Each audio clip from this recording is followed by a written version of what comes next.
Right, welcome everybody to another episode of Chris and Dave's Reality TV Cast. I'm one of your hosts, Chris, and my co-host and very good friend is Dave. Hey there, Chris, and hello to our listeners out there. Welcome to Chris and Dave's Reality TV Cast. We are covering Love Island UK Season 11, Week 1, so episodes 1 through to 5. Now, here is where I would normally hang back and hand over to Chris, but we've got two special guests with us today. So it's Mike and Megan from the Genuine Chit-Chat podcast. Welcome to the show.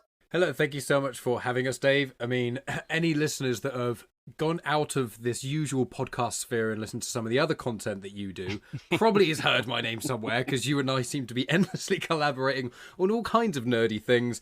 And this is our third recording. No, this is the second of 3 recordings this week. So yeah. It's good to chat to you yet again. Megan is not quite as involved in a lot of these conversations, but she's certainly had many conversations with you as well. So welcome to your listeners who may not have heard of us before, but hello again, Dave. We've Hello. spoken to you quite a lot. We do podcast quite a lot, don't we? Our podcast career's probably gone back, 4 or 5 years or something? Well, I think it was a year after you started Comics in Motion, because I think you started Comics in Motion with Chris around the same time I started Genuine Chit-Chat. So they're both about 7 years old, or nearabouts, I think, by the end of this year. And I think it was only in the first year or so we got involved with Britpod Scene, and then we collaborated on the Dread podcast, and from there we've been inseparable podcasting-wise. Yeah, so can't wait to get stuck into a bit of Star Wars, but that's for tomorrow. Now for something completely different. So we're going to talk about Love Island, and obviously Chris is sunning himself. We will hear a bit more from what Chris thinks of that week 1 shortly, but I want to understand from your guys' perspective, what's your history with Love Island and reality TV in general? I'll start, I guess.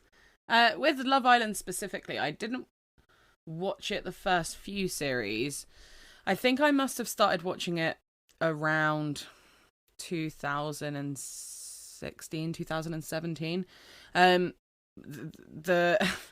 only reason that I ever started watching Love Island is that unfortunately at that time my granddad went into hospital, and my friend was like, let's watch this as a way to kind of get your mind off of it. Let's just watch Love Island to distract you. And then he and I ended up loving Love Island, and then we both watched it religiously. It was David, yeah. So we ended up watching it religiously. And then I think I watched like maybe 2 or 3 series, and then didn't watch it for a while. And then I think I watched last year's series just because I needed something. Part of it. I think you stopped. Nah, I think I watched it all. Did you really? Yeah. Right. How many years ago was that when you watched it with David? Well, I just said 2016, 2017. Right, so that was. I'm just trying to think in my head how far away that was year-wise. So 7-8 years ago. Yeah. Okay. And I watched last year's, I believe, and I've also gone back in time, and I've not rewatched, but I've watched older series because they were on Netflix, I think, for a bit. But you do watch other reality TV. But I do watch other reality TV shows. Like Not as much as Chris. I've recently got into Married at First Sight. I guess RuPaul's Drag Race, I guess, is reality TV. You like a lot of reality competition shows like Drag Race, Bake Off, things like that. I know Drag Race is more reality skewed, but Too Hot to Handle is the main thing. I like Too Hot to Handle as well, which is on Netflix. I actually don't mind that show. I like stuff like this because it's an easy watch. You don't have to pay like 100% attention to it.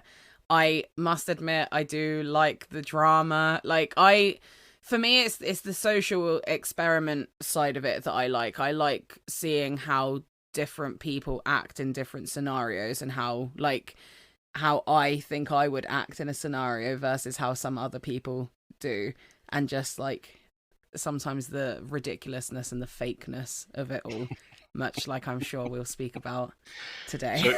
So I do want to ask you as well, Mike, but I want to say, so obviously our listeners don't listen to every podcast that we do, but one of the other things, and I didn't know a lot of that backstory, but I did know that quite often, Megan, you do reflect a lot of the same opinions that Chris does.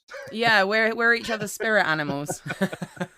So I remember listening to you guys do Spider-Man 3. Ah, And yes, the Mike famous just pod. asked, what you thought about it. And you said something like, this fucking shit. And I'm like, it doesn't sound like Chris, but it sounds like Chris. There's been several times you guys have collaborated. Yeah, Chris is the one that said that I was his spirit animal, and then it just became a thing. We share similar views for certain things. Well, to shamelessly self-plug and link in with Chris's travels, we did a podcast, Megan and I, with Chris a few weeks or a couple of months ago about Las Vegas. He loves Vegas. He goes there quite frequently. We're getting married in Vegas in a couple months. And so I had him on the podcast and we spoke about that. So if you want to hear Megan interact with Chris, two peas of the same pod, with me there, just to kind of almost there, just to ask the questions and let them chat, then the Vegas chat with us on Genuine Chit-Chat is a lot of fun. And you get to watch the spirit animals interweave and interconnect there. Awesome. Now, Mike, I'm guessing your backstory is a little bit different. So history, perceptions. Yeah, so no slight on any of the listeners here. I don't want to just immediately alienate myself. But Hold on, for just me, while you're pouring petrol over yourself, just hold on. I've got some matches here as well. Thank you. Yeah, cheers. Nothing against anyone who likes reality TV, but for me personally, I'm not a big fan because I either like well-written fiction that's either saying something or doing something different. I'm a big sci-fi nerd, etc., fantasy and stuff. Or I like documentaries because I learn something, and it's basically either I learn something or something is created for entertainment, and the idea is the writing of it, the script, the performance, all that stuff. Reality TV falls in this weird middle ground where you don't really learn anything like a documentary. There's no guarantee it's going to be cleverly written because it's meant to be not written. It's just kind of real people in pseudo-real scenarios. So I have very much been resistant to it, but since being with Megan, when we watch Too Hot to Handle, I genuinely rate that show. I wouldn't choose to watch it over a lot of the other stuff I want to watch, but whenever we watched it, I did really enjoy it. I love the premise of the show. You prefer it because there is like an actual point. It's trying to make people better. Like, yeah. And it's not all about sex. And what I really don't like, and this is something that we'll touch on with this show, I don't like, and I'm not a prude in any way, I don't like watching people kiss. It's just not for me. It doesn't rev any of my engines, no matter who's kissing whom. It just kind of grosses me out. And in Love Island, especially, hearing, because there's a lot of hearing. That's the worst. It's the worst. That's the worst part. Zoom in. It's like they turn the audio up for it. I think they do. I genuinely so think rank. they do. It's not good for me. I don't enjoy it in any media of any kind. But sometimes in fiction, it's there for a plot. For this, it's just, hey, let's do basically spin the bottle, but let's just do it where you're necking each other for like 20 minutes, and let's just watch every person make out with basically everyone else. And I'm like, this is really gross. This makes me think of when I was like 16 years old, and even then it was pretty gross. But now it's just loads of really good-looking people doing it. So yeah, reality TV, I'm not a big fan. I've got nothing against people who watch it. And the thing is, the difference between Megan and I, she's a teacher in secondary school. So she teaches teenagers. She teaches them languages. So she has to, but your job's quite difficult and quite tasking. Yeah. And obviously languages a lot of kids are resistant to. So because you have such a stressful, intense day, you want to come home and I relax. want to watch chill stuff. Whereas I have I have a desk job, I have busier days, but I don't have to act in front of kids. I don't have to behaviour manage. So the difference between us in the evening is I'm like, yeah, let's go watch something intense. And Megan's like, I just want to chill. So I completely get these kind of shows, but I don't like all the necking, but I don't like the kind of almost forced drama in certain ways. But I must admit, I am intrigued. But I always just feel bad because I feel like the nice people always get screwed over in these shows, and I just want everyone to get along and be happy. Yeah. And then I see people get upset and hurt, and I'm like, even if it is kind of fake, I still feel bad. So at least we're not going to get any Order 66 here. But I will, and long-time listeners will know all of this, but I will give you a quick recap. So the way this podcast came about, we started off as the Love Island cast, but going back even further to that, since I've known Chris, and bearing in mind we joined together, or we met each other through being in a band, Chris has always been into reality TV, and I just didn't get it at all. Like, literally, we'd be practicing, and it'd be getting close to 9 o'clock, and he's looking at his watch, and he's like, I'm going to have to get off to watch whatever it is. I don't even think Love Island had started then, but whatever it was, it's not very fucking rock and roll, is it? You're going to go back and watch, I don't know, it might have been Big Brother or something like that. But so yeah, I didn't get it. And obviously we'd started off doing other podcasts and we chatted about, this idea, because I'm like, I don't get it. And you know what? I actually think I hate reality TV. I just hate everything about it. But Love Island in particular. I see the opening credits come up and I'm like, what the fuck is that? Put some clothes on. And like just we'll turn it over immediately. And he loves it, so I thought it'd be a good bit of conflict on the podcast to come, and sort of have it out. I was going to be the Love Island cynic, and Chris was the super fan, and it probably didn't even take a week. And I was like, what sucked me in was the interactions between people, because it is, let's say it's set up, but it's people, it's all unscripted, and it's how people treat each other, how people represent things in different ways depending on what they want the audience, the other person to hear. And I was like, oh wow, this is really, really interesting. So I guess over time, Chris and I, our opinions have probably got closer and closer, because it turned out he wasn't actually a massive super fan. He probably had equal parts love and hate in it as well. You kind of, you love it, but you're like, oh, fucking hell, what are you doing? You just get emotionally invested in it all. So I think you guys can kind of help us recapture a bit of that mojo coming from those completely different, separate angles. Megan's much more with Chris's alignment. I think I'm the. Oh yeah, I was buzzing to do this podcast. Like Mike will be like, "Oh yeah, we have to watch this film, this film, this film, this TV show," and I'm like, ugh. Then he was like, "Oh, time to put Love Island on." I was like, "Yeah, let's crack on, let's go." Part of the reason I'm ready. Like, I wanted to give it a go because I didn't want to be the kind of person like if an artist releases an album and I don't like the artist, before I potentially slate them, I will try and listen to the album first, so that I can basically go, do I actually hate this, or is it really I'm just jumping on a bandwagon? And for a lot of reality TV, I kind of want to do that as well. So when this came up, I make Megan watch a lot of rubbish for the show. A lot of good stuff for podcasting, but she doesn't always want to watch a film or whatever. So I totally get that. But my thing with reality TV and Love Island and Maths, Married at First Sight, my issues with them now is not even necessarily the quality of the content, it's the commitment. That's my thing. Is like, yeah, it is a big commitment. If this was 1 or 2 hours a week, I would probably say to Megan, happy to watch Love Island, and in exchange we'll watch one of my shows to kind of balance things out. But this is every day, and obviously we're recording and talking on a Sunday, so we're not doing the episode from yesterday, we're not doing the episode that's coming out tonight, and it's 7 hours really, if not a bit more, per week. Just for one show, and I'm like, for 8 weeks. It's 2 months as well. And I was like, same with Maths was 36 episodes, and they're like an hour long. Yeah, but I didn't watch them live. I just watched them. No, but same as I'm a Celebrity, Get Me Out of Here, Big Brother, all those kind of things. You really have to watch pretty much every episode to really keep on board, and you really have to do it within a day or so. And for me personally, I'm like, this is too much commitment. And as a big, massive nerd of Star Wars and Marvel, people are like, there's too much Marvel, there's too much Star Wars.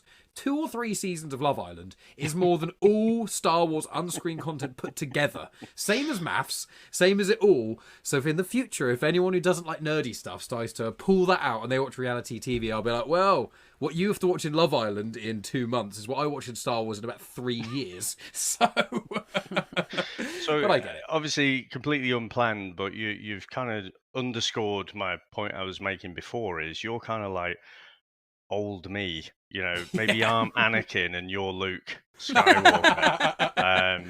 Because the whole debate about commitment, I believe the phrase is, you're preaching to the choir. Whereas Chris is always jabbing me, come on, this new thing's coming out and we haven't even finished a particular series, and it's like, oh, there's this other thing starting next week. All right, okay. So yeah, but anyway, no, honestly, I can't wait to get into it. But before we get into our own opinions, I want to hear from the man himself, from Poolside. And you may recognise that the sound may not be the same. There is birds tweeting. There is a pool by my side. Yes, I'm in holiday. I'm on holiday. But that hasn't stopped me watching Love Island. So I said to Dave, our good friends Mike and Megan, standing in for me for a week, I will give my analysis of what I've seen so far on Love Island. started off, I was like, oh my God, here we go. This is even faker than it normally is. However, Joey Essex comes in, the Peter Pan, man-child. Don't think he should actually be in there. He's been on that many reality shows. He's probably a millionaire already. Guy's absolutely faking it till he makes it again. I've seen him on about 6 or 7 reality shows over the years. I just don't understand why you'd have somebody in there like that. However, he's also brought the drama because he has had the memo, one from probably the production company and 2 from his agency saying, yeah, this is what you need to do. So I have enjoyed him absolutely shit stirring it this week, but I still don't think he should be there. Even better when he says to the girls when he first gets in there, yeah, I'm looking for, I'm looking for family and kids. Yeah, okay, mate. A 33-year-old man telling 21-year-old influencer wannabes that they want to settle down and have a family. I don't fucking think so, as Kevin McAllister used to say. Absolute bullshit. Fucking absolute nonsense. The guy is a bellend. I don't like him, but he's what we need in the show. The whole thing with Kieran, Nicole and Harriet has been funny. I think I saw a comment, someone saying, I think Harriet's this season's Messy Mitch. I agree. Nicole didn't, she wants to kiss Kieran. She didn't, but, trying to be respectful as best she can in Love Island. And then Harriet's like, well, I'm not doing this. And then apparently Kieran kissed her, which is what every absolute shithouse says in Love Island when they've been caught out. So he kissed her. So obviously that means that he sort of pushed it onto her. And she was like, no, stop it. That didn't happen, did it? They kissed each other. Harriet trying to be an absolute blackguard to get out of it. And I love the fallout. And I love the fact that Nicole went at her and gave a stick. And she was absolutely fuming. Or as the Welsh say, she was tamping. So she was fuming. But yeah, so far it's been drama-filled. I've enjoyed it. I know Sam got booted off, didn't he, when Joey came in as well. But I was genuinely, first couple of episodes, like we always do. Who the hell is everybody? What are the names? It's been good fun as well. And I like the fact when Uma came in, she picked Teo, and there's a little bit of drama with them and Mimi, which has been good to unravel.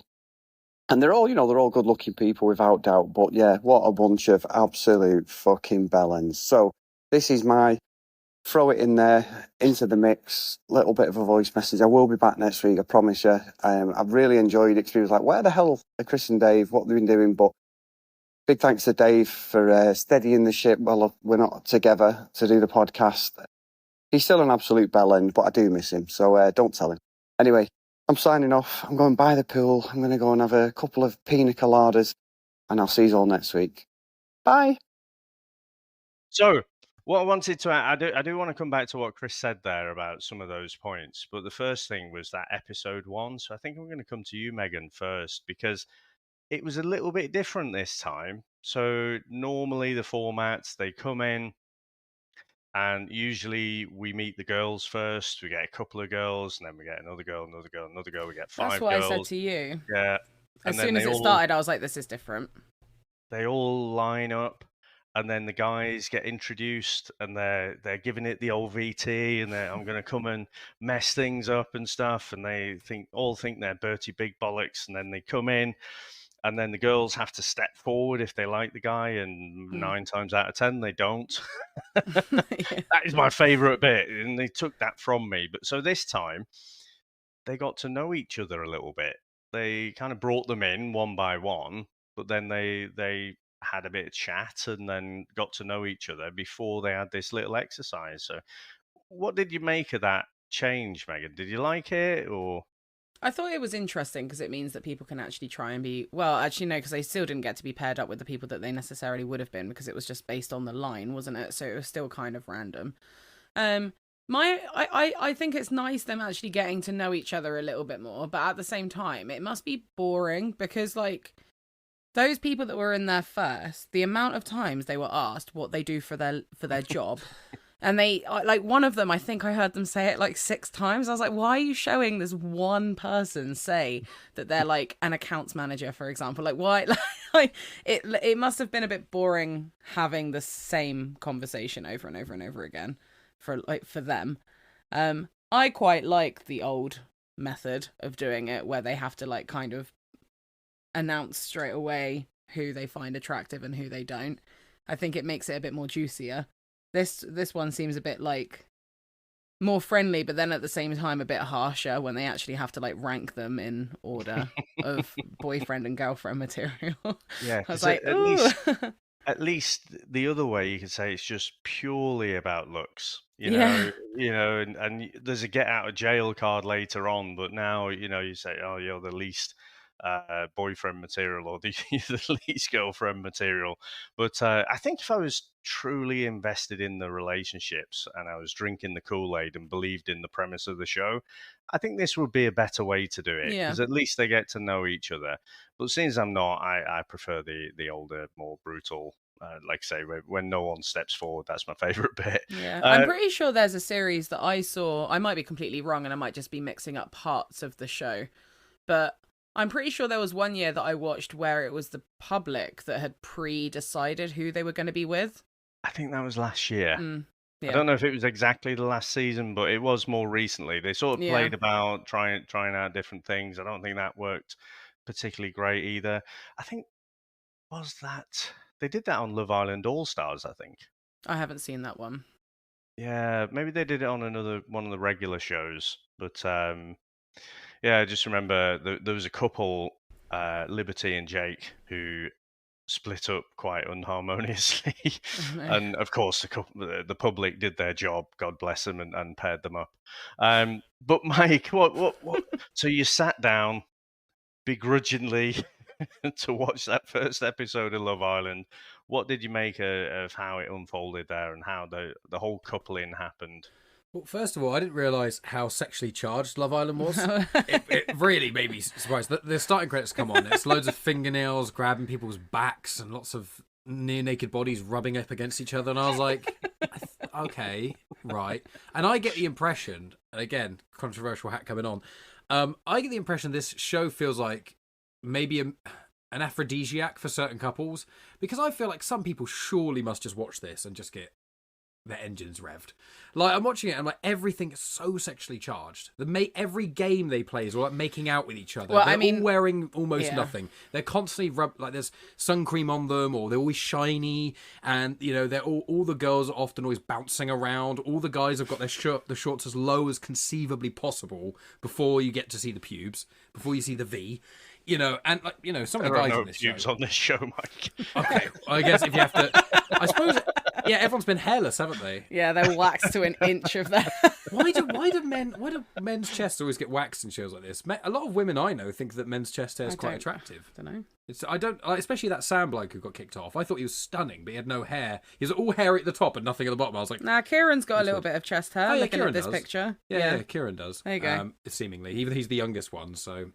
Maybe when he went to film, he just hadn't grown through yet. So and then he got on the show. I was like, I sprouted. But yeah, aside from how sexually charged it was, I've written sexually charged so much kissing. The braiding game thing, I mean, I just feel bad in a way. It's mean. Because it's just like... I do find it entertaining that the guys at the bottom are like, oh, your lowest rated boyfriend is, it's all right, don't worry about it, bud. And then on the other side, it's like, I can't believe they do that. I'm devastated. I'm angry at them. I'm so furious. And it's like... It's just quite entertaining because I think a lot of the time, I don't know, maybe it's just like guys, I guess, if you're told you're a bad boyfriend material, a guy can kind of shrug it off a bit. But I guess with a lot of these women, they just, maybe it's just the individuals themselves, because I think Harriet was the last, wasn't she? And wasn't it Samantha? No, I'm pretty sure it was Harriet. It was Harriet because she got Kieran. Kieran and Harriet were connected together because Kieran was rated as bad boyfriend material because he was being cagey about how he broke up with his ex. So, unfortunately, so the person that doesn't want to watch it. This is why Megan knows. When we watch like Married at First Sight or RuPaul's Drag Race, I remember so much about people. You've nearly been sucked in. People are my forte, so I remember all this information about all these people. So I don't like it's too much of me being invested in this when I'm not really fussed. It doesn't surprise me that Harriet was I thought that was almost like a red flag initially. Her getting that upset, like being a bit like, oh, that's a bit of a shame. I feel a bit bad, but they barely know you, so who, like, if someone's gonna rate you on that, it's like after knowing you for maybe an hour, it's like you can't in your brain you can't logically think they must be serious. But also, now this is gonna sound really shady on Harriet. I don't know if people have seen this, but there's a video online of what Harriet looked like before all the surgery she's had. She was a very pretty girl. Now, it's a bit uncanny valley. Beauty is in the eye of the beholder. It is, but I find the more plastic surgery you have, the majority of the time, the less attractive you become. That is your preference, but Yeah. she does look very different. I hold my hands up, and I'm not saying she's overtly unattractive. She's pretty, but I'm not. I myself, unless someone's been in an accident, or there's one facial feature of theirs they really want to get cosmetically changed, I'm fine with that.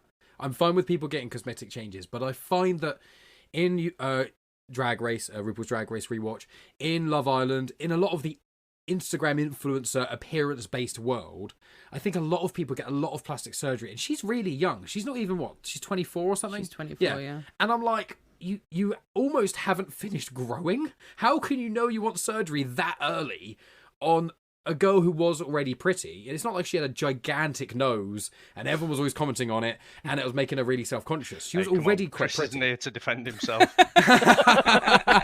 He's got the old Swayze schnoz. He's all right. But it's just one of those things that when you see someone who's had that amount of work done... It's not your preference. No, and that's... I'm not saying she should feel bad, but I mean, like, this is... The shade comes out because when you see someone who's that young with that level of plastic surgery, usually they have a problem internally with themselves, especially if they're very pretty to begin with. Not always, in case anyone listening who has had that, but she's clearly had a lot done. It's not been one trip. It's been several trips because her nose, her cheeks, there's several parts that have been done. And I'm like, if you've had that much work done that early on in your life and you're reacting that badly, that quickly to something that's essentially an innocuous drama game, it all kind of ties into someone who's really not comfortable with themselves. Yeah, she's insecure. And, exactly. I mean, you see that throughout this week's But that's episodes. what I'm saying.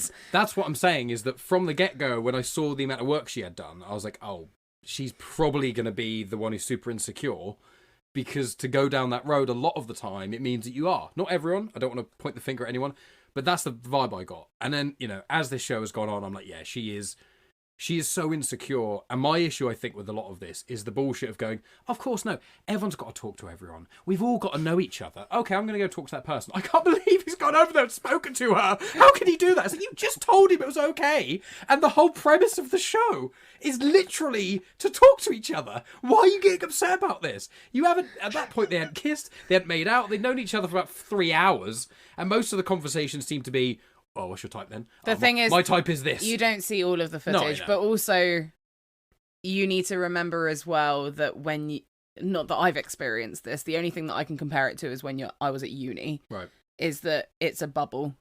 Like, you are very much invested within that world. What would traditionally, I don't know, take like a month in like our lives will probably take less than a week for them because they don't have anywhere to move away from each other. So like I've seen Love Island before and people have like gone engaged. What? Yeah. Yeah, like because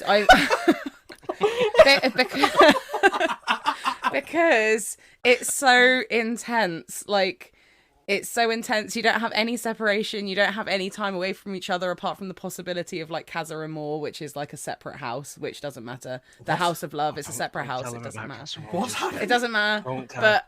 But everything happens in a much quicker succession of time in I sympathise that, and I can't see any of them picking up many books, so I think that most of like if I was in there, I'd be the most boring person. Steady.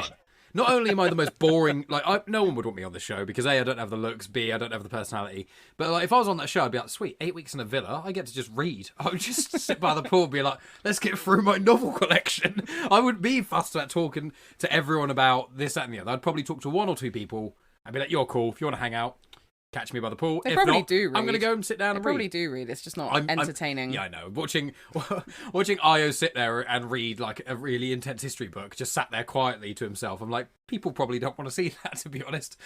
Bring in the Love Island book club. You know what, mate? I love the passion in your voice, and I could just...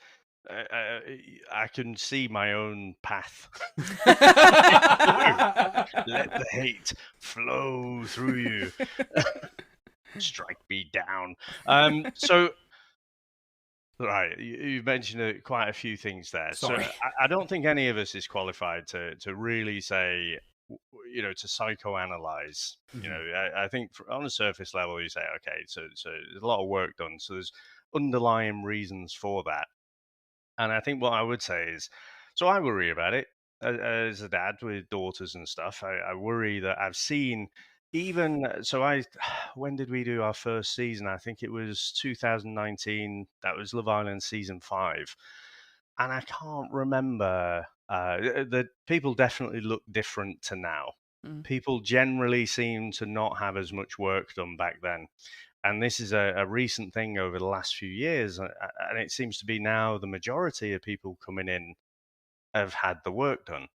So is that purely a Love Island thing? Is that, I think it is more of a societal thing. It was in Maths, wasn't it? The last season of Maths you watched, there was the girl who had the Brazilian butt lift and the face thing and all that kind of stuff. Do you remember? I mean, there's a lot of people in Maths that have had plastic It's surgery. the season you're on now, so it's 2 seasons ago. I mean, RuPaul's Drag Race, they always make jokes about lip filler. Like, it happens. I think it is. I think you could throw a dart at one of the series in the last couple of years, and people will have had quite a lot of work done. Yeah. I think it is more of a societal thing now. But like looking at the pictures of all the girls, like.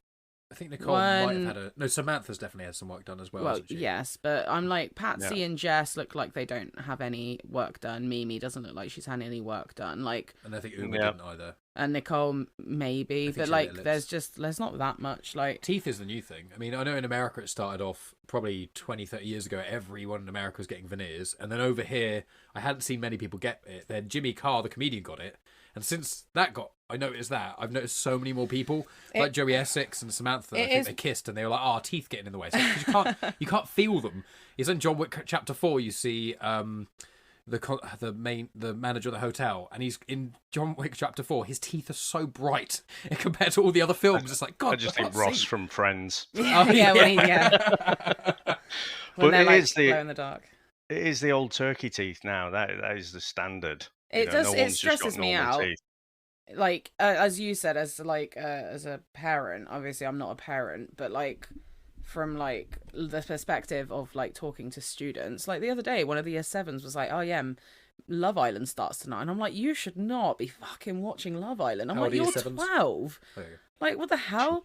Then like another one was like, "Yeah, we should sit down and watch it as a family," and I'm like, "That's so fucking weird."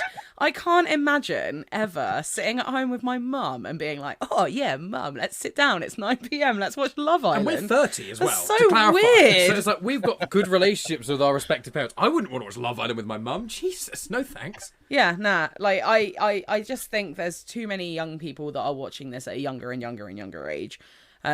That is part of the reason that I do quite enjoy watching stuff like this, so that I can hear the references, and then I'm like, right, okay, I know what age groups are watching this. And I also must admit, I do really like the memes that follow Love Island. Like there was that reel that I showed you earlier, and it was a video of Harriet crying, and it was like, this girl must have like a BTEC in like drama or performing arts, because like there were literally no tears flowing. The post memes are always quite entertaining for Love Island, but the no tears crying is a big feature. But I see it's related, because Mike, you were saying about how sexual it was, and people just maybe watch it to rev their engines. Get things to rev their engines. There you go. I was searching for a phrase there, but I guess if there's a younger generation watching, then maybe that is a factor. I think generally they're probably not listening to this podcast, but I think most people, most of our listeners like the drama, if I'm honest. A lot of people are invested in the couples as well.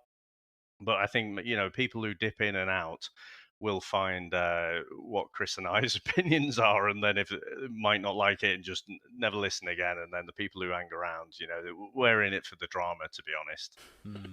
Yeah, whereas I know this is the last thing I'll say about people's looks as well, but like it's just another thing with me where all these people, even Harry, who I've criticised, are very attractive. But unfortunately, I think another reason I struggle with these kind of shows is because it's very one note on what is attractive, and I don't like that very much. Yeah. Because for me personally, to be honest with you, most of these girls are attractive, but they're not my type. I like, if I was single and most of these girls asked me out, I would probably say yes to most of them, but in all honesty, they're not my type. And I don't like that. I don't look like any of these people. I'd probably say to be fair, the guys are almost undeniable. While you're digging your hole there. But it's I don't like the perception of what is beautiful. It's all the same in all these kind of reality shows. It's always skinny, busty, often blonde, with a bit of lip filler and a little bit of work done, but that's okay. And I'm like, it's not necessarily, it's all quite similar. So one of the things that I love about it, and that's because I'm a bit of a see you next Tuesday, is you see these aesthetically beautiful people, and I'm excluding Joey Essex from this particular thing, but generally they haven't been on TV before. Mm-hmm. It's been a trend over the last few years. They've started to add in people from other reality shows and stuff, and so. But generally speaking, they've come in, and in their little village or town or whatever, they're probably, they walk into a nightclub and they're probably adored. Whenever they want to pull, they can probably pull. They've got the pick of their small pond, and then they come in here and meet a whole bunch of other people who are equally as high in status in their little ponds elsewhere, and then they don't know how to handle it. And so you find two things. They don't know how to handle, like, what do you mean? What? Of course you must like me. Harriet, any boy would be happy to have me. And so there's kind of that. And you think, oh, God, you start to feel a bit superior as well. It's like, these people may look amazing. Christ, they're not very nice people, though. Whatever it is. So I think there's lots and lots of different angles that people look at this through. Well, I have it written down that I think the show only works when people are a certain level of attractive because they have to be used to this type of attention. Like with me, they have to have the confidence for it as well. That's the thing. They have to be confident with how they look and their appearance. Like, I mean, I wouldn't work on this show because I'm not the same aesthetic as these people, but also I don't have the same amount of confidence as them. I'd be like walking around in like a towel, like, oh, don't look at me. Oh no. The thing is with me, like I don't think I'm a great looking chap, but like I'm not bad. But even if I was, I've never had like a huge amount of female attention. I think with most men that you kind of have to somewhat work for it. A lot of us find humour is the best way, so we try and be funny. But I think if I, for example, again, was thrown into Love Island, and if everyone ignored the fact I was clearly not as good looking as anyone else on the show, if that was ignored, me personally, I wouldn't know how to deal with it, because having people approach me and being like, I'm only talking to you because you're so good looking, I have to. I've never had that in my life. It's just not, I think most of us haven't. So it's so interesting being like, as you say, Dave, like these people who are, anytime they go, I think Io says it at one point, he goes in and he immediately gets female attention. And I'm like, I can't, what that must do to one's psyche. And it's that kind of thing where if you can just walk into a room and relatively anyone you want will give you attention without you having to work for it, I think that's where some of these people, as you say, they struggle, because they're like, I can get whatever I want, click. And they're like, here you go, here's what you want. And they're like, I don't really know what to do with it now. And that's probably why another reason why in Too Hot to Handle, for example, a lot of them struggle with long-lasting relationships, because it's kind of like, kid in the candy store. It's like, oh, I really want this thing. And then you get it. You've got it for a couple of weeks. You're like, cool. Now I want the next thing. Let's try this thing. Let's try this thing. And when you're a certain level of attractive, you can kind of get a lot of these things easier. And I think people get themselves in a bit of a muddle because they're like, I just want to find love. Why can't I? And it's like, because all you do is date knobs who only want to sleep with you because you look a certain way, and then they move on because they don't have to try. It's a big generalization, but yeah. No, it's not. Again, I don't want people to think like I'm just slating everyone who's better looking than me. You're on the right podcast. I'm coming across very cynical. Like, I'm a young guy who's not as good looking as these people. How dare they? But it is an interesting thing, which most people don't look like this, and most people have to work for attention, even just to strike up a conversation with someone, let alone be able to bed them. So it's just a weird thing. I will say, on a slightly different note, and also linking to like what you've said, Dave, where like they generally a lot of their characters are kind of like knobby, really. I find the guys on this are actually really nice. Yeah. Like, they're all fairly supportive of one another, and they're, like, making them be honest and truthful about, like, what they've done. Like, they're actively, like, about their feelings, supporting them to go and be honest with their feelings and be honest about who they're, like, chirps in and whatever. And they're like, go and speak to them. You need to go speak to them now. She's been crying. Like, the guys in this actually seem like a really nice group of human beings. So this season they do. I mean, let me just run through very quickly. We've got Ronnie, we've got Ao that we talked about, we've got Sean, Kieran, briefly Sam and Munveer. That was before Joey Essex came in, and I agree. But the other dimension to this as well is, so we've kind of skirted around it, but. And a lot of reality TV is about building up a social media influencer following.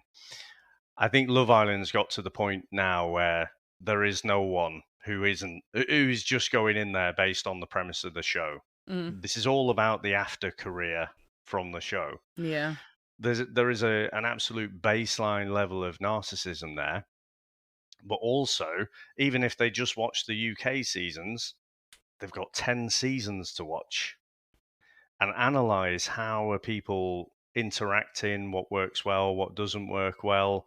They know the game. They know that bombshells are going to come in, so they're careful not to overcommit. And actually, I'm going to come back to Ronnie in a sec about they know not to say stupid shit generally, but then they still do. They're tripping themselves up. So they're all playing a bit of a game. I mean, ultimately, there's cash up for grabs. Like say, the longer they stay on screen, how much is it the that they more get? followers. 50k. It's 50k, and they get to split it between the couple, don't they? They do, or one they can choose. Whoever can choose. I think did they ditch that recently? I mean, they just never. They never do the old switcheroo, but that pales into insignificance compared to what they can make from that social media influencer career. So, they're almost trained. They've studied this on how to be. So what Chris and I will tend to do is to try and look for the little clues. Being fake nice guys is something that you see a lot of people do. They'll do something, and then they'll get to a point where things don't go their own way, and then you see them snap, and then they get really nasty really quick. Yeah, I've seen that more with the girls so far than the guys. Yeah. So again, it's trying to figure out from week one, because everyone's trying to be nice. Everyone's gone in with the premise. Everyone's come in with high energy, and just come from the outside world into this little cocoon where they're going to be put under a lot of stress. And so we've already seen a fair bit of drama this week, haven't we? But normally, I don't really like the weak ones. They're normally kind of just everyone being nice to each other and oh no, that's what I giving all like. the scripted lines. That is what you want. like. I don't want to get them all horrible and mean to each other. You're in for a ride, Mike. So when relationships go on for longer, when people start to catch a few feelings and get deeper into those relationships, and then something happens. Megan, you mentioned Casa Amor, still the greatest invention in this series. And it gets weird, and none of it's real. Like you can't help but think, in the real world, how would it be? And we often do that, but it's not. It's this weird situation. It's completely different. Yeah. Yeah. But I will say, so far, of all the people, I love Patsy. Patsy's my absolute top. She's my favorite. She's really cool. I wrote down she's the coolest personality. I just think every moment she's on screen, I'm like, I could just watch a show about her. I think she's brilliant. But everyone else, there's cool characteristics. I think Uma's really cool as well. Yeah, Uma and Mimi are really nice. Mimi's nice. Mimi's a bit quiet, but aside from that, like Uma, Mimi, but then again, Mimi did that thing where she was, no, you can go talk to other people, and then Io goes and talks to other people. And but it's you can't. I just get annoyed. She's not getting shitty about it. No. She's very much in the position like, I understand it needs to happen, but it hurts. Like, and that's absolutely fine. Yeah. Whereas there are some people that are like, hurry up. There are some people that will then pretend to cry and be like, no, I'm not upset. And it's like, well, you clearly fucking were upset. Why are you lying? Just be honest. Don't say that you were upset because of this thing when it was actually that, like, this is the thing that frustrates me about this show, is that I wonder if these people will watch this back and be like, oh my Christ, like, what the fuck was I doing? And the editing probably doesn't help. Yeah, obviously there's the editing on top of that as well. They do have ultimate control, don't they? Well, and when they get out, they can always blame the edit, which lots of them do. Yeah. But I just want to say on Mimi, because again, with Mike, you watching it for the first time, it might seem a bit off. Why aren't you just being open? I really like you. You like me. What's the deal? Why do you want to go and explore other things? But if she does that, don't forget this is a game. This is not just like a normal relationship in the outside world. She can come across like she's being too possessive too soon. Mm. Oh, right. And you can't put So all of your that's- eggs in one basket, Mike. You can't, it's so yeah, and that's one of the cliches you're gonna have to embrace. And also, sometimes you might see that they're 100% your type on paper, but they're not in real life. Exactly. God, this is so much more complex than I thought. Someone it else was might yeah. come in and they're a bit of me. There's all the tactics. I nearly called you Chris then. All the tactics, Mike. And again, this is a tactical game, so it not is all what it seems on the surface layer. Because you have to hide the jealousy, because otherwise, because again, as you've said, they've been in there a week. You can't turn around and be like, "Oh, I don't want you to see other people." Like, you've literally known each other a week. I'm not about her. It was more just me. I'm kind of like, if I said to someone, "You can go do this thing," I'm not saying Mimi's stopping him doing that. I think Mimi and Io are doing quite a good job of the balance. And I think Io, again, I think the guys in this, for the most part, apart from probably Ronnie, are actually all, apart from a couple of them being a bit arrogant, I think they're all actually fine. I know in Chris's thing he said he hated Joey Essex. He was one of my favourites. I think I loved... Joey Essex is a massive shit stirrer. He is, but like, I actually the felt biggest like shit stirrer. he felt, maybe I'm just naive again, but he felt the most genuine. And apart from him saying he came to Love Island for love, that stuff is bullshit. Don't get me wrong. The first episode he was in, complete rubbish. Didn't believe a word of it. But after a few days, when he's talking to the guys, he doesn't seem to bullshit. He does be honest. He seems to be being honest, at least so far as what we can see. And even when he talks to Harriet, I loved that bit because he's like 10 years older or 12 years older than Kieran. So Kieran's at the phase where he's still a young man and he's not quite used to navigating relationships, in this adult relationships at least, in the same way. He was in one for 8 months. That's fine. But when you're in your early 20s, that's when you become kind of an adult properly. And that's when adult relationships, when money and living together and all that stuff kind of comes out. But when you're a teenager, it's not like that. Joey Essex, regardless of if he's immature, been living the life in reality TV, he's 10 years older than Kieran. That's a big jump. And I really like it where Kieran was kind of trying to avoid stuff, as a lot of men do, young or old.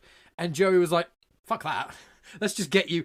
And I know people are like, oh, it's all drama and stuff. I was like, yeah. But to be fair, I've had mates and we've been in situations where I've been like, dude, if you don't tell so-and-so this thing that you're about to do, I will. Because I'm not having this event screw up everything that's going on here because you're basically not being honest with this person. This was granted when It was still a dick move. When I was like 17, 18. I don't think it was. If he hadn't chanted Nicole's name in the changing room, which was pathetic, I might add. Really weird. They were just having really cringe. Bants. It's not bants. It's weird as fuck. 21. But and I know we're all a bit of a dick. They're just at having times, like a aren't we? little bants time with their It wasn't friends. So you think that even if I was on my stag do with us getting married and I started a cheer of your name, you don't think but that's weird? they're not fucking engaged, Mike. They haven't been together that's for my nearly point. 6 years. That's my point. They've known That's each other less than a exactly. week.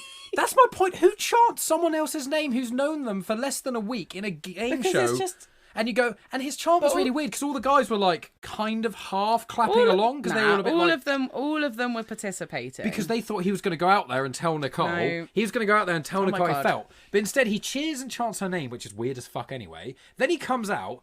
And then obviously he makes the coffee for Nicole and not Harriet, which even that's a dick move. That was a dick move. And then he avoids Harriet because he clearly knows how he's feeling. He's told everyone else, which is a dick move. If you tell all your mates all this stuff before you do it, you're kind of a dick. So if Joey Essex going, look, he was chanting this person's name, he's stringing you along, it's already been a few hours into the day, he's clearly not going to tell you, and either you confront him Was or it we in just get the? involved. Was that? Did that happen in the evening or was that in It was the day? midday-ish. It was midday. Joey got home. Yeah, So it was before they all got dressed up, I think. When Nicole finished her coffee by that time, so it's at least 20 minutes For after someone he that doesn't gave... like the show, you're getting I very told animated you that about it. I pay so much Loving this. attention. Loving it. I pay so much attention. This is why I don't like these shows. They take over. I was thinking about it the other day of how much I think Sean is a lovely guy and he's going to get his heart broken by Harriet. The sweet shop owner. But I'm trying not to think about that. Jesus Christ! But with Joey Essex doing that, I was like, you know what? Mad respect for him. Even if it's No, just I a thought shit it was a star, dick- I it was love a it. dick I'm move. like, do it. Say, I think Sean should describe himself as like a confectionery businessman or something. Yeah. There is something about being a sweet shop owner that it's just like child catcher. It's very But- Willy Wonka. I didn't think that at all. I love sweets. So if I had a mate of mine, or if I was single and I dated a girl who worked in a sweet shop, or owned her own sweet business, that would be amazing for me. I'd love that. So, But I don't know. what I actually just want to make a cup of tea and listen to you guys, to be honest. But again, I'm loving the back and forth. One of the things that, Chris and I will have it out and have our own opinions and stuff. And what has been fascinating over the last few years is people write into us and stuff because they've seen it a different way to how we saw it. And there isn't a right way. It's just complex human interactions and how you perceive them happening. So what I'd say about Joey Essex is really interesting that you've come in with that seems like a great guy.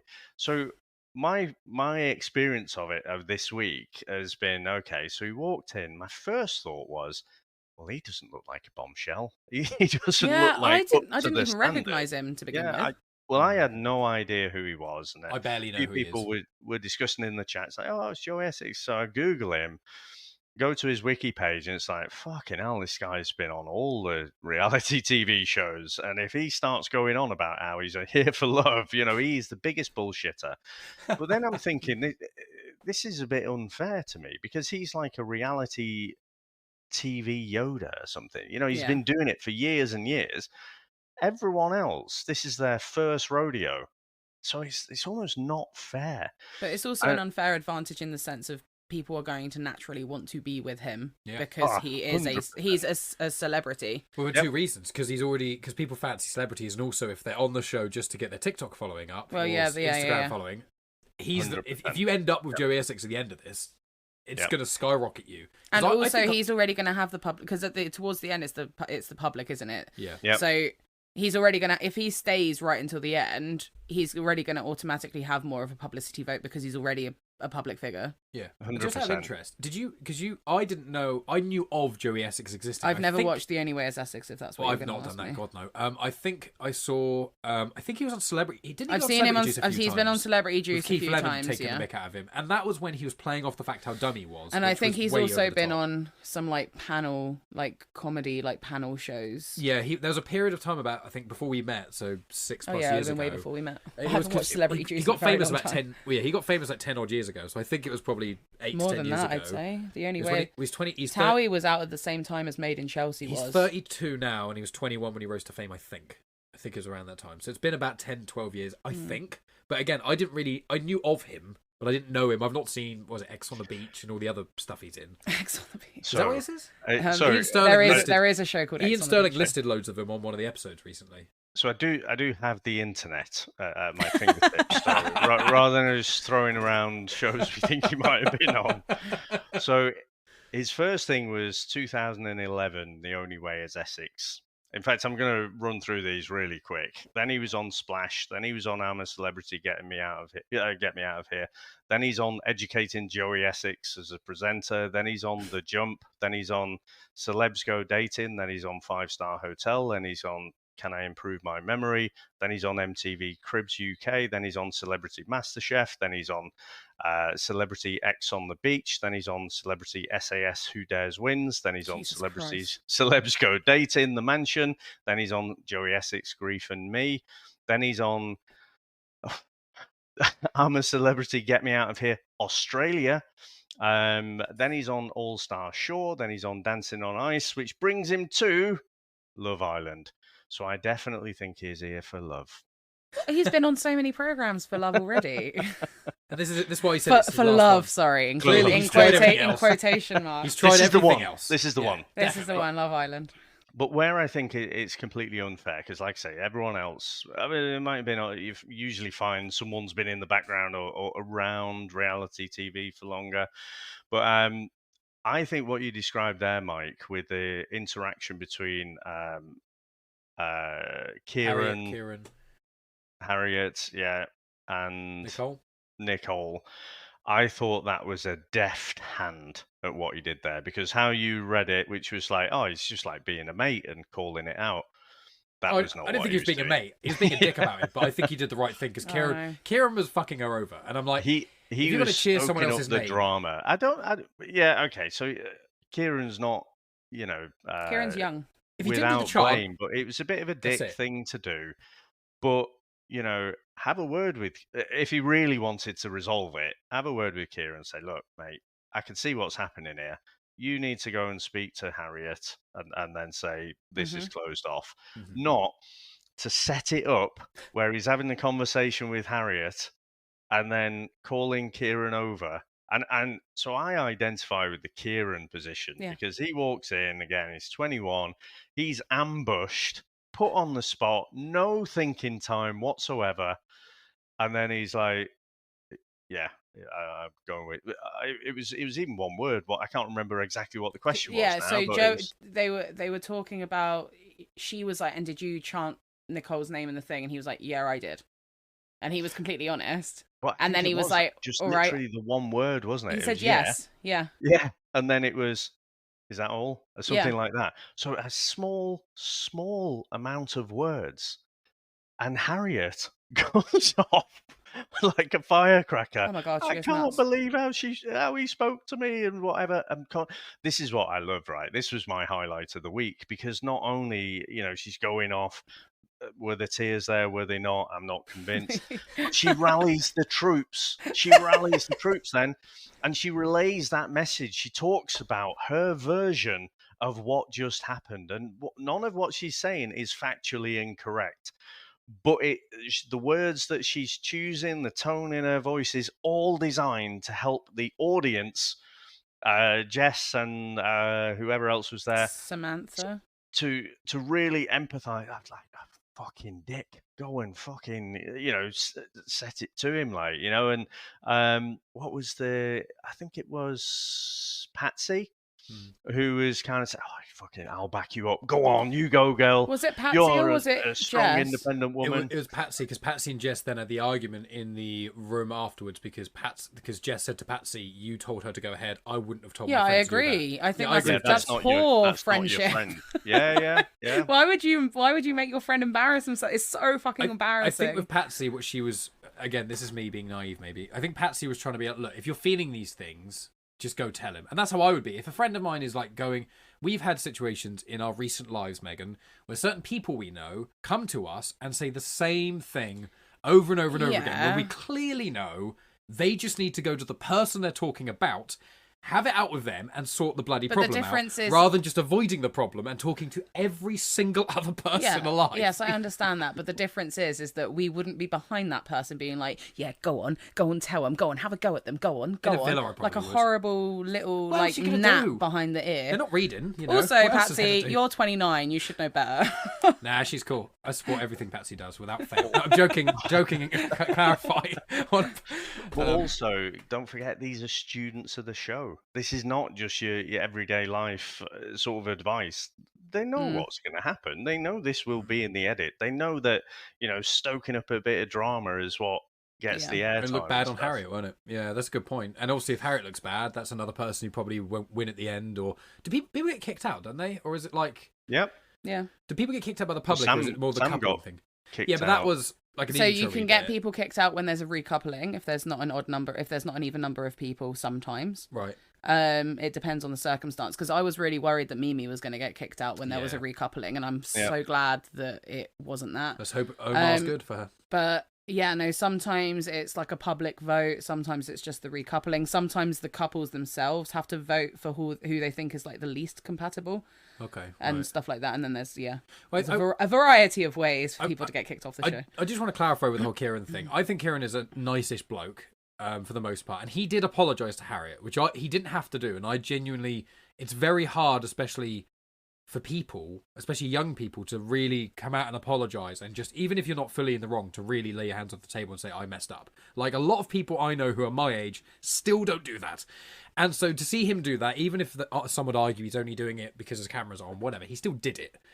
I think he acts more I think- maturely than Harriet does. Yeah, I think personally. he seems like a nice bloke, Kieran. Again, I think pretty much everyone in the show I would probably somewhat get along with, apart from maybe Harriet and maybe Samantha. But I will say, actually, no, Roddy's a bit of a dick too. But with Kieran thing, I will say, if Kieran hadn't chanted Nicole's name, and Oh if my he God. hadn't literally had the conversation with Nicole saying, all I want to do is kiss you, blah, blah, blah, blah, blah, then gets in a bed, kisses with someone else, and then the next day immediately chants the other person's name, I'm like, there's no way that these three scenarios put together show you in a good light. That's why I supported Joey Essex, because I'm like, he's done three things which all go completely against each other. He is genuinely fucking over both Nicole and Harriet. He's trying to tell Nicole he likes her while kissing Harriet, then chanting Nicole's name. No. If he didn't do the chant, I would give him the benefit of the doubt. You're hanging on to that chant, aren't you? Hate it. People do make mistakes. I mean, Yeah, and he no got one ever started this podcast and thought I was going to be defending this lot, but here we are. Yeah, but it all worked out for the best because Joey Essex did the thing. There was a bit, it made Kieran in a funny position, but at the end of the day, Kieran apologised to Harriet and now he's with Nicole and they're happy. So actually, Joey Essex cut from this horrible cycle continuing as much for that long. He actually cut the drama shorter, I would argue. Controversial I opinions. disagree, and I also feel like there should be another apology, not just from Kieran, but that's neither here I nor think there. Harriet should have probably apologised as well. They should both do. Yeah. Yeah. Well, she did take Joey to the hideaway, didn't she? And that's another thing we haven't seen before, I don't think. You know, normally the hideaway comes up and then, you know, a couple get sent to the hideaway and then get it's a a bit of text. privacy They get for sent them. there. They get sent there. But here it just seems to be open and they just wander in. So Harriet, you know, this is what I look, right? In everyday life, would not get on with Harriet at all. On Love Island, brilliant. We need people like Harriet because she was annoyed with Kieran straight away, straight off the bat. And then because Kieran had taken Nicole into the hideaway and, you know, the bit flirty and whatever, she literally said, you know, I'm going to give him a bit of a taste of his own medicine and drag Joey in there. She's doing all the dancing and whatever, you know, going over the top. They whip And when each other as Kieran, well. But then backtracks on yeah. And then when Kieran says, you didn't go in there because of me, did you? No, I wouldn't do that. Oh, No, I'm but- sorry that you think that way. My thing that I hated the most about that whole scenario is when she was talking. So when she originally said, "I'm going to go in there because Kieran needs a taste of his own medicine," Yeah. Samantha immediately is like, "You're being petty," which she is. Yeah. She is being Yeah, petty. yeah. But then she's talking to somebody else and she was like, "Oh no, I didn't go in there because it bothered me. I was going in there to show that we're both on the same page and that we can both go in with whoever we want because we're both open." I'm like, that is such a spout of crap. It's just ridiculous. Like, 100%. But the way I read these things are that is how she's probably navigated life. So people do sort of forget that the cameras are there a little bit. And so telling these little lies where you don't expect to be picked up on them, you just, how would anyone know unless you're on a reality TV show and it's all going to be shown back to you and movie night, hopefully.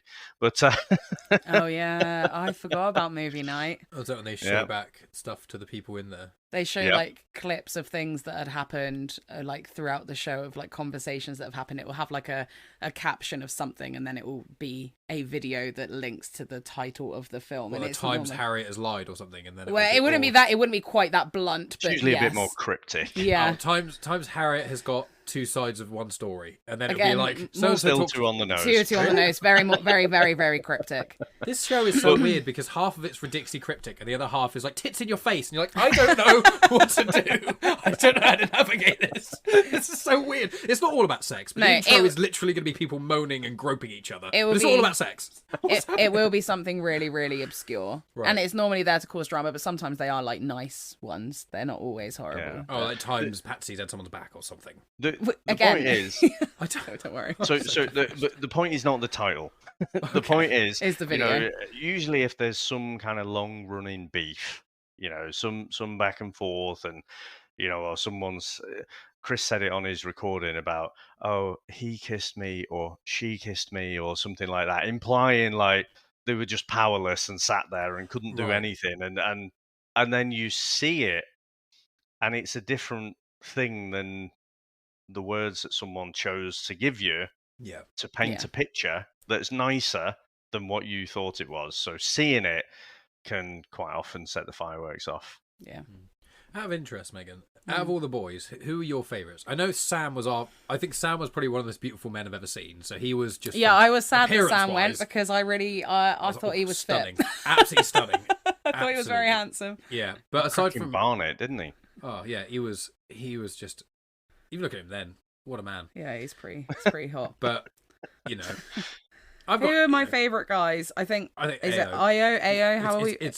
Well, everyone was saying Ao, but then he corrected and told me. He told Uma that it was Io. That's right. Yeah, because the yeah. Nigerian pronunciation. Like, are we basing this on as a whole-rounded person, or It depends if the personality of these gentlemen and their appearance conflict. Because I think some of them do. I think the one with the worst personality is also the least good-looking one, Right. Which is Ronnie. Okay, well, yeah. My favourite, you specifically asked me about the boys. Yeah. Okay, so Io is probably one of my favourites. He's a good-looking chap. Sean seems like a genuinely nice human being. Yeah. As it stands at the moment, he seems quite a nice person. Yeah. And I quite like Kieran, to be honest.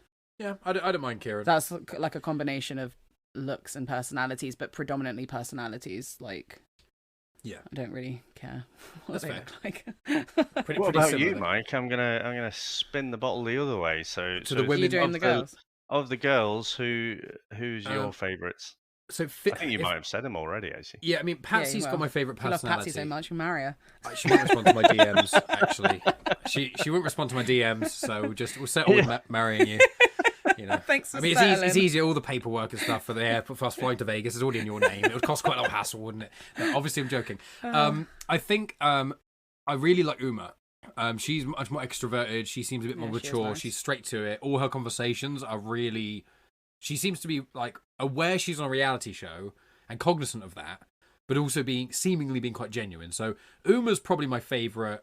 Probably of looks and personality, but I only got a snippet of her, and obviously how people really are starts to come out the longer you're exposed to them. Because even if they're aware of the cameras, bits of who they really are does come out, whether they like it or not. But Patsy and Uma probably my top. I'd say appearance-wise, I think Nicole is very pretty. To be honest with you, Nicole is pretty. she's very pretty. I mean, they're all pretty girls. They're all pretty, but I think Uma and Patsy and Mimi, they're probably my favourites. I'd say at a combination of appearance and personality. I think. What about you, Dave? Do you have any preference of the two? In terms of personalities, I definitely go. I quite like Nicole. She's got a good personality. I think Uma. I think Mimi as well. I think I'd like to see Mimi come out of a shell a little bit more and fight her own corner. Agreed. But she doesn't have. There is a baseline of narcissism with any contestant generally in here. So everyone is probably a bit more than average, but they just seem a bit more grounded. Yeah. And for the guys, I do like Ao. I think he's pretty good. Munveer, we haven't really seen much of him. Yeah, and I do feel like I do quite like Kieran. I think he was a bit dumb with the whole chanting thing, but you know what? He's 21. I am going to cut him a little bit of slack. He showed growth. He has shown the most amount of growth of everyone, which I do respect. I don't know how much growth you get in a week, but heightened week. He just seems. He just seems like he can learn. You're right, but also just at 21, most of us are dicks, to be honest. I'm still a dick, and I'm 9 years older than him. So I was much worse when I was 21. Jesus. But in terms of the triangle, so we talked about Uma, Mimi, and Ao. So, or did I say that right? Ao, Io. I think it's Io. It's gonna be Io. Sorry. So. I mean, that was quite interesting how it developed, wasn't it? Because I personally feel like Io's the one who I don't think he's put foot wrong, really. He's not overcommitted. He's not undercommitted. He's not said stupid shit. I think he's been very open really, and honest really well. and transparent. But, when Mimi was the one left and then went off for the date, his face, you could tell he wasn't happy. So what do you reckon to that whole triangle, or it's a bit of a square now, I guess? Yeah, I guess it will be a case of seeing what happens when she goes on, because we haven't seen that, have we? That will happen next week. We've seen Omar briefly as like we saw his little thing tonight, in fact. Oh, is it tonight? All right, okay. Yeah. Yeah. So, yeah, I think it'll be interesting. I think sometimes when it plays out like this, the guys get a taste of their own medicine, don't they? A little bit. So I think he's not done anything wrong. I think he's been absolutely fine. He's been very open and honest with everything that he's been doing, and all of them have, which is really good. But I think, yeah, I think the tables are gonna turn slightly, and he's gonna get a bit sour that Mimi is now talking to somebody else. But I don't think he's gonna be an asshole about it. I think he's just gonna be a bit sour. But then again, is it because of the editing? Like, you don't know. But yeah, I'm intrigued because I'm gonna carry on watching it. Not like every single night. I'll just have to watch it like as quickly as I can. But In batches. yeah, but I am intrigued to see how it plays out. Yeah, because I think with Io as well, him and Mimi were getting on, and he was talking to other people a little bit, but it was clear that they were forming what seemed like the biggest connection so far. Mm-hmm. And then obviously he was like, connection with Mimi, that's really cool. And then Uma comes in, and she's also, wasn't she? With her juicy lips. Yeah, which he kept saying, which is a bit weird. But he's quite, whatever. But it's also, wasn't she from Nigeria and lived in Australia as well? Or was that Mimi? I think, no, yeah, that's what Uma said. I think she was Nigerian and she was brought up in Australia, and he's Nigerian but he was brought up in the UK. Which is a connection, that's why. So they've got that cultural connection. Exactly, and I think, I imagine that's quite a big thing. And, A also wears a crucifix on his neck. So I presume he's religious. So if I presume that, it might be also a traditional upbringing, which also would mean that there's a deeper connection with someone. Crosses are also just a fashion statement, so... Which annoys me. That's annoying to me. But still, if that is the case, I think that, he's in a tough position because Mimi is more introverted. So he has to work a lot harder to get something out of her, but she just takes longer to come out of her shell, which is understandable. Whereas Uma's just very straight out of the bubbly. gate, immediately hits the ground running, open, extroverted. So often it's easier to quickly form a connection with someone who is giving you as much as you're giving them. And that doesn't mean the other person is not trying. It's just some people are different. I'm naturally extroverted. I'll talk to anyone a lot. Clearly by this conversation, if no one's been introduced to me before.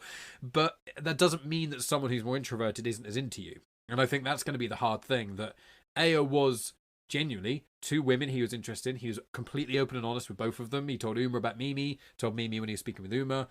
And so it did seem to be he was being very amicable about the situation. But yeah, with Omar coming into it, if Omar is nice to Mimi and they form a connection and almost the blinkers are off, kind of it's tunnel vision, then I might get more jealous. But if Omar's more willing to talk to more people, then is it going to form? I think more of an everyone's intricate going to triangle? be talking to. Well, that's what I think, and I think Omar's going to be, oh my god, this Mimi woman, she's amazing. Then he's going to come in, see Uma, and go, oh wow. The only time that people really come in and gun for one person is if it's towards the end. Like if a bombshell comes in towards the end, people come in near the end as well. Yeah, is that fair though? Surely someone has spent 8 weeks in a villa in this really hard, difficult. After a few weeks, especially, it would really start to mess with you because there's just no other interactions and all this drama and stuff and all these cameras, no break from it. And then someone comes in the last week and can win it. I don't know if it's in the last week, but there are some people that come in a lot later into the game. I don't like that. But yeah, that's the only time. That's the only time that I see people like proper gunning for one person is if they come in later and they're like, well, I know that the show's about to end, so I'm just gonna go for this one person. Otherwise, they're gonna chirps everyone. They have to do the graph. You guys keep saying chirps. What's that? Chirps, like chat, flirt. I thought that was the D word. Then you got grafting. Oh, grafting. That was the G word. They have to graft. So graft is going out and talking to people.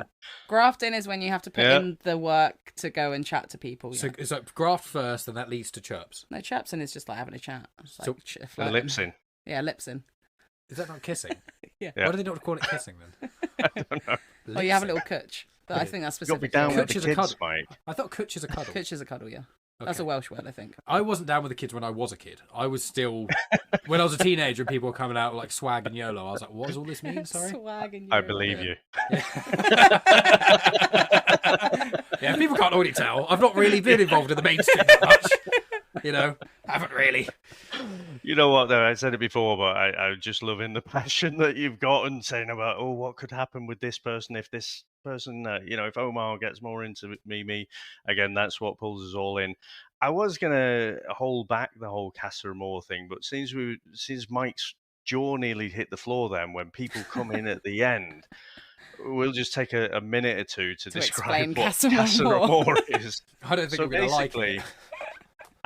So you'll get a steady stream of bombshells coming in, but then over the next few weeks, connections will get stronger, feelings will get deeper, and then they shake it all up.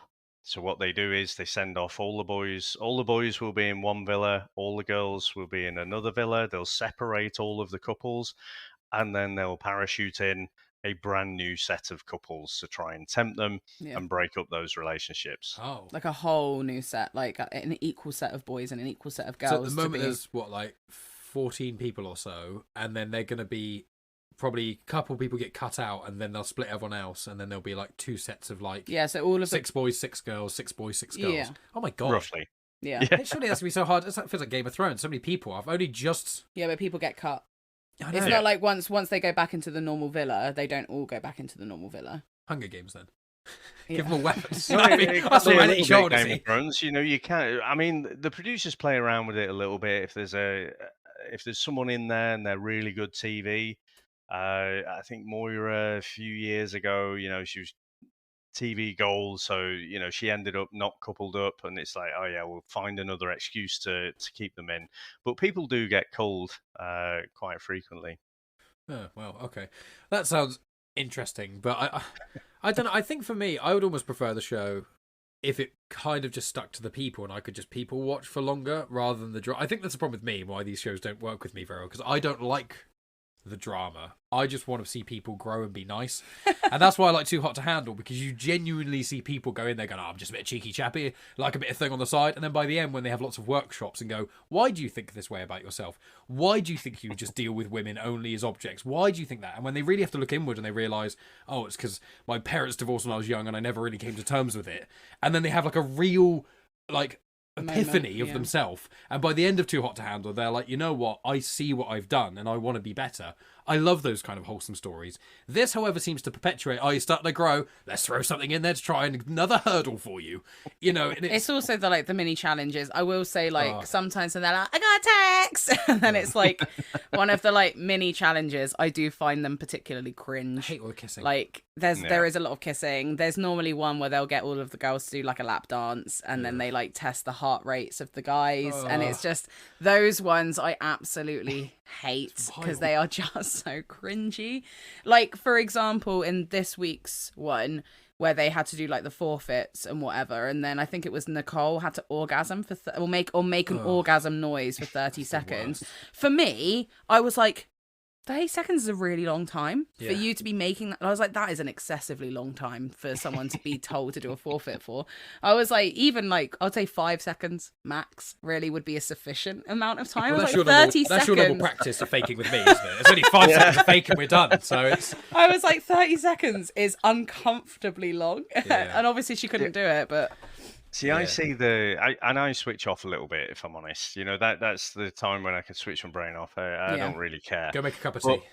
Yeah, but the thing is, it's a catalyst. It's a necessary evil. Yeah. Because sometimes it does spark off. In this silly little game, there'll be a comment here or a comment there, or someone's history will come out or something like that, and it creates drama later on. So it's that necessary evil thing for me. Well, the drama thing that annoys me, and I know they do it intentionally, is when Uma came in and made out with all the guys, and then some of the girls were mad at the guys, and I'm like, you've known them for a week, you're not even in a formal relationship, and this is literally 2 days ago, there was literally a game where you were all making out with each other, no one had a problem, and then suddenly the guys get blindfolded so they don't even know who's about to kiss them or that they're about to be kissed, and you're all getting mad about it. Well, they don't. It's pathetic. It's just like, for fuck's sake, get a grip. You know where you are. You know what game you're playing. How can you be mad at a guy when he did the same as all the other guys and it's completely fine to do? It's just, I don't like the hypocrisy of some of the people in the show. That's what frustrates me a lot. I do think that, again, these are a particular set of people, but I do think they reflect a lot of the human condition as well. So again, I feel like that a lot of what we see is a lot of people do that as well. Am I showing too much of what I'm like in a relationship here? Because I'm just very much cut to the point, rationale, don't like to beat around the bush. I've never been one for chasing either. I know there's certain guys in this and in Too Hot to Handle and even Maths that are like, oh, I like a bit of the chase. I like it if a girl gets a bit hot and cold. I'm like, I fucking hate that. If I message someone and they start playing hot and cold with me, I'm gone. It's just I give people one chance, and I'm like, if you're going to start playing text games with me, which I've had in the past, I'm like, no, absolutely not.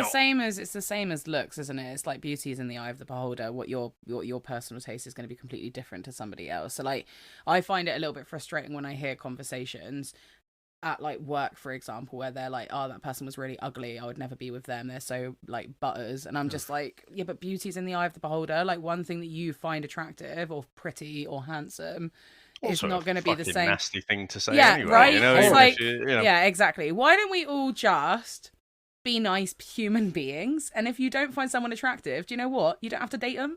And you don't have to tell and you everyone. don't have to make a comment about it. Like, I don't know where my point was with that. But I think I know where you're going with it. People we know have made certain comments recently about, I thought you were going to say about my mum. No, I wasn't going to say anything. I wasn't going to out her, but there's a comment my mum made. You're the one that's just made a comment. No, you don't need to. My mum won't listen, even if she does. I love your mum. fucking mum under the bus. I love my mum, but she can be quite judgy with appearances. It's probably why I'm the opposite. My mum can be very judgy with people's appearances. That's probably why I'm so against it. Your mum was making the comment. Yeah, not Megan about my mum. It was throwing her under the bus. No, I love my mum, to be clear. It sounds like I'm the worst person on the planet coming on I the know show. what you're talking about. That's now. what I It's thought you were just subtly alluding to. Absolutely not. No, but I thought you were subtly alluding to that scenario. No. Okay. Right. Gosh, no. No, wouldn't throw my mum under the bus. Only I'll do that. So moving swiftly on, what I would say, the only other thought I had, I've said about these guys are students of the game. They know what they're doing. They've thought about their tactics at least for week one, you know, and then another thing that happens as you get further in, then the dynamics between different relationships, you know, it changes. And so maybe plan A is no longer an option anymore. So people have to think on their feet. One of the things that I haven't seen for a long time is in that speech when they do the recoupling and they get up and then they say, even if they're the last two to be picked. Is this the one where you're going to talk about Ronnie? Oh, God. It certainly is. But generally, even if it's the last two to be picked and they will never, ever be a romantic couple, they say something nice. Yeah.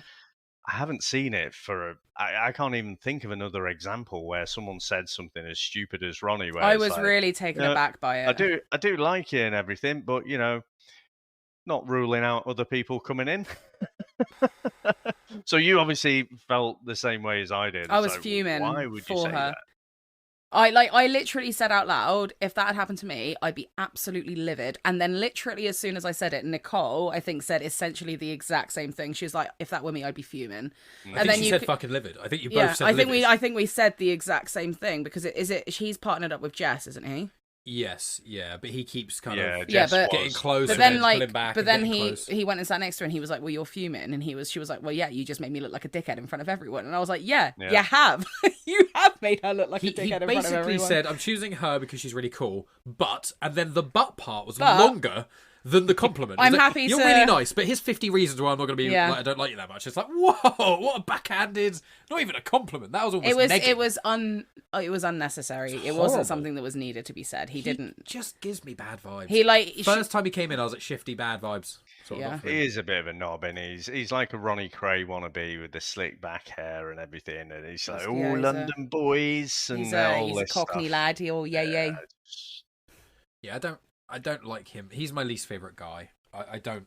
Yeah, I thought that was vibe with him. a huge dick move because they already know what page they're on because they've had open and honest conversations about it. So saying that in front of everyone was just kind of it was so unnecessary. It basically said, I'm only with you because no one else better's come along. That's basically what he said.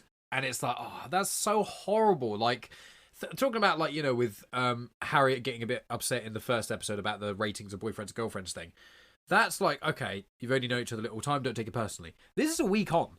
He's actually got to know them at this point. And him saying that would really hurt. Yeah, you know, that's a really upsetting thing to say, even in this really weird scenario they're in. And he just was like, oh yeah, are you annoyed about that? It's like, if anyone said that to anyone, you'd probably deserve a punch in the gonads for that kind of thing. That was such an unfathomably dicky thing to say. And it's almost, I know Megan's going to watch this. Almost the only reason I'd want to see more of this is to hope that my boy Sean gets a happy ending because I love him, and not in a silly way happy ending. I mean, as in an actual legitimate fair. That was vibing. That's the kind of thing Chris would say. I was channeling my inner Chris, because Chris would not be able to say happy ending with making some sort of comment or joke about that. But I mean, you say that, but he's not here. yeah, I'm helping. He just sent me a message. Actually, he's actually. I'm in the audience on the StreamYard, and I'm actually listening in. Just add this in. No, is the only other bit would be to see Ronnie get his comeuppance. I want Jess to basically have a massive go at Ronnie and then be like, am I really that bad? And all the guys to go, dude, that was a fucking dick move. Yeah, because that's why I want to see him get his comeuppance. I'm looking at your the notes that you've done, and you've highlighted or bolded. So Joey picks Samantha owning a girl in the villa right now. That's exactly saying the same piece of information, just in a less twatty way. Turning around and saying, I want to pair up with Samantha because she's the only girl in the villa right now, is the same as, I want to be with Jess, however, I'm still open to other girls coming in. It's just the amount of time he spent on it. Joey's kind of death ninja-like reality TV touch. Yeah. He said the same thing, but I don't even know if Samantha picked up on it. It was just such a subtle. It was so subtle. He's placed that out there, so that something happens in the future, he can refer back to that. I did say right now, so it was a good example. But I mean, Ronnie kind of does carry himself like he's got all the confidence in the world. But and we will see. I don't know exactly what his comeuppance will be. Sometimes you think this thing's going to bubble up, but definitely Sunday night's episode, I think Jess is going to tear strips off him, as she should. Yeah. Indeed. Absolutely. But what I will say is, I think anything else from the week? I don't think so. No, just apologies if I've upset any of the listeners. That's right. Again, I've loved the passion of it. And for someone who I kind of dragged along. I do have one thing to add, which is Maya Jama. Okay, she is probably more attractive, so beautiful, more attractive than anyone on this whole show. She is. I know Chris has said it before because I've listened to the odd episode of yours in the past. She is absolutely stunning. But why is she on all the promo material when she's been on screen for less than 10 minutes in 5 hours? She's barely in it. Because with all the what 10 adverts and minutes? stuff, I mean, I thought she was going to be in it. I mean, I thought you were joking when you said Chris was texting you in from the pool, but I'm kind of thinking you are. Chris would have been unhappy if we hadn't mentioned Maya Jama. So I don't know what it is. There's something about the Love Island host job where you basically rock up for a minimal amount of time, but then they do all the things. There's like after sun, so there's after talk shows and stuff like that. So there's other things they do, but in terms of being in the villa, the time is minimal. But my favourite was, I think it was Love Island Australia season 2 or something, where Sophie Monk is the host there, and yeah, she didn't even turn up for half the series. She was off on holiday somewhere. Well, I mean, it's weird, isn't it? Because it's like there's no host, but then Ian Sterling is commenting, which I do not like. I think Mike he's doesn't like incredibly Ian unfunny. I think I could do a better job. Legitimately, I genuinely think I'd be funnier. I do not think he's funny. I saw him on Taskmaster. bold statement, thought Mike. he was a dick as well, and I'm like. Although, to be fair, All the on jokes are so Taskmaster, he also reflected on watching himself, and he was like, "I come across like a dickhead." He does, right? But Taskmaster is one of the earlier series. But I just don't find his commentary even slightly funny. It's just silly. I think it's so annoying, and it's like really low hanging fruit. I think they're so obvious. It used to be quite. I used to liken it to Come Dine With Me. That's yeah. You know, the voiceover guy for that. It used to be on good form, and I knew him from when he used to be on children's TV with Hackatee Dog. You know, and he had good chemistry there. You could tell he was quite funny, but his jokes have kind of got a little bit stale, I must admit. Maybe but it doesn't feel like Love Island if his commentary isn't there either. Yeah, it needs something. I just don't think it should be him anymore. Not that it should be me. Maybe just someone, actually funny. But I think that maybe it's just been a thing that he maybe has said stuff in the past that's really upset people, and maybe he's got a little bit of shtick, and maybe don't go so hard in on some of the people. Maybe that's why. I don't think he's done anything bad. This is me assuming because I don't know because I've not seen Love Island. Just making up. I just heard a lot of people saying, "Oh yeah, that Ian Stone is really funny on Love Island." I'm like. Is Well, he? again, it's your preference, isn't I it? know, but I think Come Dine With Me is funny. I think the guy who That's does because that. Dave Lamb is a legend. That's it. Let's get Dave Lamb in Is for that his Love name? Island. I think that's his name. Yeah, let's do it. Actually, that would be a killer move. That'd To be be so fair, good. to I get would him love on it. Love Island. I genuinely would love that. I think that would be so funny. You know, Ian Stone's had a good run. What, we 11 series in? And I assume he does all the This is spin-offs. seasons, yeah. Yeah, So All it sorts is- of it is seasons. Dave You Lamb. have Love Island Australia, Love Island USA. Get There's Celebrity Love Reunion. all Island. over the place. Celebrity Yeah. Love Island, put Ian Sterling in All-stars. there, and then get Dave Lamb to narrate it, and then everyone will love it so much, we get Dave Lamb permanently. Sorry, Ian, if you're listening, I don't mean to upset you. But anyway, so enough of Love Island briefly. we've gone for a lot longer than I thought, but again, I've really loved the chat. But Mike and Megan, tell us a little bit about what other stuff you do. Like, what's Genuine Chit-Chat all about for a start? So, Genuine Chit-Chat, I started 7 years ago. It's basically an interview-style podcast. I have a different guest on every week, and I talk to a wide variety of different people. Megan often does pop in as well and say hi. Sometimes we just talk about movies and stuff. Obviously, we had Chris on a few weeks ago just talking about Vegas for like an hour and a half, which was really fun. Him giving us lots of recommendations, talking why he loves it. But really, it's just a variety of stuff that people I want to talk to I find interesting. Some of them are musicians, some are authors, a couple of them are actors, like all wide variety of people. And a lot of them are Chris or Dave or people I podcast with about things people are passionate about. Megan and I spoke with you, Dave, last year about dogs, just because we got a dog and we want to talk to you about dogs. That was a fun little one. I forgot about that. And then a couple of weeks ago, we did a follow-up one with my cousin's wife, Paige, and she's a dog walker. She's a dog walker for our dog, but also she's been doing a lot of dog behavioural stuff. So she's learning. She's a dog, behaviourist. She's like a qualified dog behavioural expert, and she's learning about nutrition as well. So we had her on as a pseudo follow-up to be like, here's an expert talking about it rather than the three of us blagging. So it was like basically human people stories. The tagline is honest conversation with interesting people. So you're not going to like every episode you tune in for, but if you subscribe, take a look through the back catalogue. There's going to be a few things that you like, even if you're not into some of the nerdier stuff that I'm into. And Megan shows up quite a lot. Yeah, I don't have a podcast. I just kind of Show up. I jump on. She's the special guest I'm a star. self-acclaimed. She's the Maya Jama of Genuine Chit-Chat. She's the thing that people tune in for, but no one gets enough of.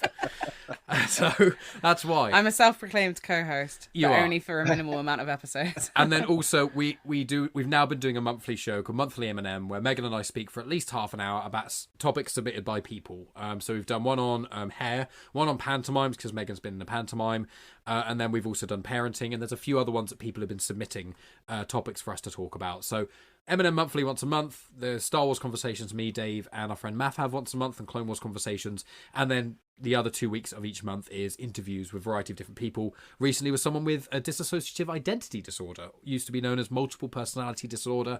They're an individual, a part of the system. So if you want to find out more about that, I've had other conversations about mental health and things like that as well, especially if people like Chris and Dave's discussion on ADHD, which is a really, really cool episode. I really liked that you guys did several months ago. That kind of vibe is some of the content I sort of release in line with that kind of idea.